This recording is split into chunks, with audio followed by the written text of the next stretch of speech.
Assalamualaikum Pak Amson. Waalaikumsalam warahmatullahi wabarakatuh, Ibu Siska. Gimana kabarnya hari ini? Alhamdulillah baik, Bu. Alhamdulillah sehat-sehat berarti ya. Kemarin kita Alhamdulillah. sudah janjian nih, kita mau ngobrol. Mau ada yang diobrolin katanya. Apa itu Pak ya? Jadi begini, Bu. Sebenarnya ada yang ingin saya sampaikan berkaitan dengan murid yang saya ajar itu yang bernama Rido. Oh Rido. Ada apa dengan Rido Bapak? Uh, saya mengajar guru PJOK. Jadi Rido ini pada saat mengikuti pembelajaran saya, dia ini gak malas-malasan, Bu, seperti ogah-ogahan gitu. Ogah-ogahan. Jadi tujuan kita ngobrol hari ini apa ya Pak ya? Tujuannya ya saya berharap mendapat solusi atau gambaran bagaimana supaya Rido semangat dalam mengikuti pembelajaran saya. Oh lebih bersemangat ya Pak ya.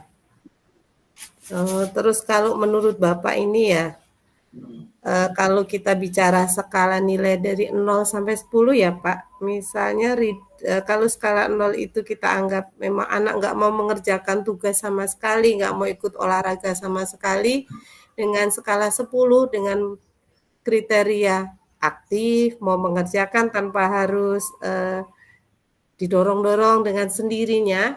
Nah, si Rido ini kira-kira ada di skala berapa ya Pak? Untuk saat ini si Rido ini di skala 5, Bu. Skala 5. Jadi kalau pandangan Bapak skala 5 itu berarti Rido sekarang ini gambarannya seperti apa, Pak? Jadi Rido ini terkesannya ogah-ogahan dalam mengikuti pembelajaran saya. Tidak seperti kawan-kawan yang lain aktif mengikuti pembelajaran saya. Ini malas-malasan seperti itu, Bu. Malas-malasan. Harapan Bapak ke depannya, Rido ini nantinya akan berada pada kira-kira skala berapa gitu? Kalau untuk Rido ini harapan saya ke depannya itu di skala 7, Bu.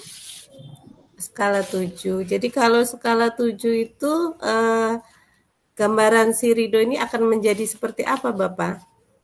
Saya berharap Rido dapat mengikuti pembelajaran saya dengan aktif, tidak malas-malasan. Paling tidak si Rido ini tidak dituntut mendapatkan nilai yang 100, tapi dia cukup mendapatkan batas KKM saja itu sudah cukup. Oh, jadi harapannya ya di angka 7 itu tadi ini Pak ya, KKM aja ya, sebenarnya Ya. dia mau mengerjakannya. Kira-kira untuk bisa ke situ, ada nggak hal atau kekuatan apa yang bisa digali dari ini sebenarnya? Pak Rido sebenarnya anaknya mudah untuk diajak bicara asalkan kita mendekatinya terlebih dahulu. Orang tuanya juga mudah diajak komunikasi apalagi terkait dengan kemajuan anaknya sendiri.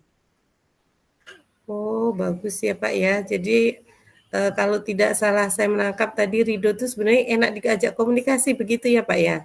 Betul, Bu. Oh iya, dan orang tuanya juga bisa ya Pak ya diajak bekerja sama gitu ya Pak ya? Ya. Oh, sebagai bentuk kekuatan. Kira-kira ada hambatan nggak Pak ya untuk mewujudkannya ini? Uh, saya akan coba menjadikan waktu bisa mengobrol berdua sama Rido. Saya juga akan menghubungi orang tua Rido kapan bisa sekolah untuk bisa membicarakan masalah Rido. Oh, masalah waktu ya Pak. Ya. Jadi rencana Bapak bagaimana untuk menyinkronkan waktu itu gitu? Saya akan mendekati Rido dahulu untuk mengajak ngobrol, bertanya, penyebab masalah dialami dalam pembelajaran saya. Jadi menurut Bapak setelah membuat rencana tadi, kira-kira ukuran keberhasilan menurut Bapak itu rencana ini nanti seperti apa? Mungkin Rido mau secara aktif mengungkapkan apa sih yang menjadi penyebab permasalahan dia sehingga dia ogah-ogahan dalam mengikuti kegiatan pembelajaran saya. Dan saya juga akan berkomunikasi dengan orang tuanya dan saya juga akan melibatkan wali kelasnya, Bu, untuk cara mendekati atau mencari strategi atau ini sama tentang permasalahan ridho ini. Oh, jadi sudah ada strateginya Pak ya dengan mengajak bicara tadi ya. Adakah pihak lain yang bisa membantu supaya tujuan ini bisa terwujud, Bapak? Tadi ya orang tuanya itu Bu, yang pertama, yang kedua adalah wali kelas dia. Nah, jadi nanti saya akan berkomunikasi dengan orang tua Ridho supaya bisa membantu saya dalam mengidentifikasi masalah Ridho ini. Dan saya nanti akan komunikasi juga dengan wali kelasnya untuk mencari trik dalam meningkatkan motivasi belajarnya si Ridho. Oh, gitu. Kalau waktu yang bisa dilakukan dalam waktu terdekat ini, Bapak, mungkin agar segera terselesaikan apa ya? Mungkin saya akan membuat jadwal, Bu ya. Mungkin membuat jadwal mingguan secara berkala untuk berkomunikasi dengan Ridho dan orang tuanya sehingga kendala-kendala Ridho dalam pembelajaran saya bisa teratasi. Oh iya, alhamdulillah ya Pak, hari ini obrolan kita ya luar biasa sekali. Alhamdulillah Bu. Gimana perasaannya setelah kita ngobrol tadi? Ya perasaannya ya lega, bisa mendapatkan bisa menciptakan solusi sendiri terkait permasalahan ini. Ya Pak ya. Yang tadinya mungkin bingung ya harus berbuat apa, bagaimana ya? Ya, Sekarang sangat jadi dari obrolan hari ini saya bisa menyelesaikan permasalahan saya terhadap si Ridho ini. Oke, terima kasih Bapak. Saya pengen Ya, lihat kemajuan si Ridho setelah Bapak melakukan rencana ini ya. Nanti kita ngobrol lagi ya. Oke. siap. Terima kasih Ibu. Siap. Sudah Bu, kita mulai. Sudah mulai. Yuk. Oke, baik. Assalamualaikum warahmatullahi wabarakatuh Bu Siska. Waalaikumsalam warahmatullahi wabarakatuh. Gimana Bu kabarnya hari ini? Sehat Pak, alhamdulillah sehat. Saya berharap banget hari ini kita bisa ngobrol. Mungkin ada yang ingin disampaikan? Iya Pak, ada ini tentang murid saya, namanya Viko. Jadi kalau pelajaran itu ngumpul tugasnya telat-telat gitu loh Pak. Ya kalau nggak didorong-dorong, nggak dipanggil-panggil, ya tugasnya nggak dikumpul-kumpul gitu.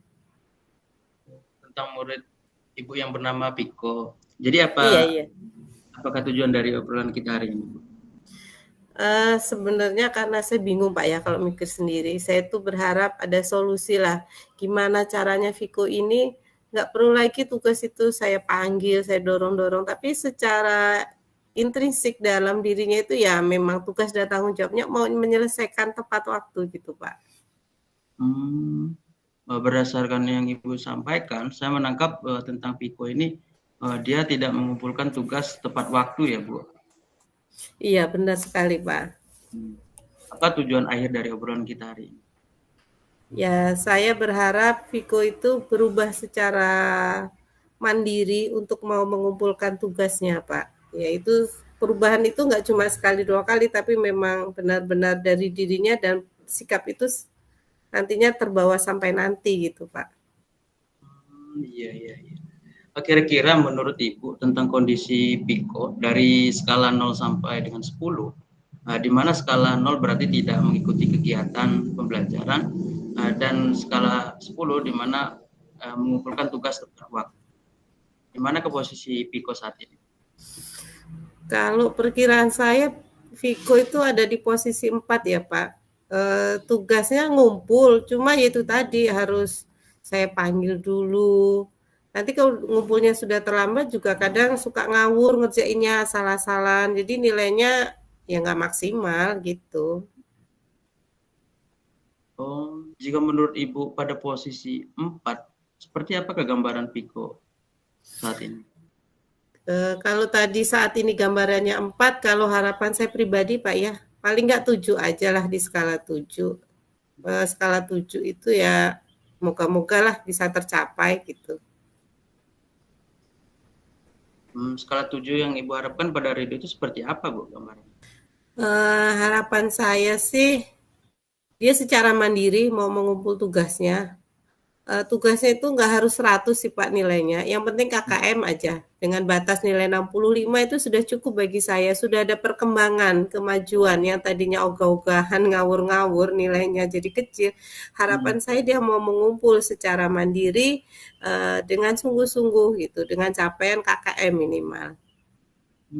Iya, iya. Apa Bu yang menyebabkan kekuatan untuk bisa mencapai tujuan ini? Kekuatan untuk tujuan ini sebenarnya Viko itu mau sih Pak diajak ngobrol, anaknya muda diajak ngobrol. Yang penting kita tuh mau mendekatinya dulu gitu, karena tipenya mungkin pendiam ya, jadi kesulitan nggak dia ungkapkan gitu. Terus ibunya juga selama ini kalau diajak komunikasi tentang pembelajaran anaknya, perkembangannya, ibunya juga mau diajak bekerja sama. Oh, iya, iya. Kira-kira adakah nggak hambatan untuk mewujudkan harapan ini, Bu? Apa ya Pak hambatannya? Mungkin masalah waktu Pak ya. Jadi karena jam ngajar banyak, jadi saya harus menyesuaikan kapan saya harus manggil Viko, kapan saya harus buat jadi masalah Viko ini. Untuk saat ini, manakah yang menjadi prioritas Ibu dan strategi?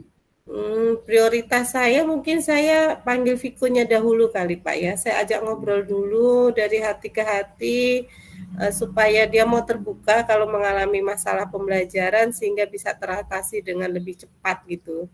Jadi nggak numpuk-numpuk. Nanti kalau Viko sudah bisa, kemudian mungkin bisa ke orang tuanya gitu. Menurut Ibu, bagaimana ukuran keberhasilan dari rencana ini? Ukuran keberhasilan saya ya saya bisa bertemu Viko, ngajak ngobrol langsung, dan sudah ada perubahan sikap itu sudah merupakan bentuk keberhasilan, rencana berjalan, sikapnya juga berubah gitu.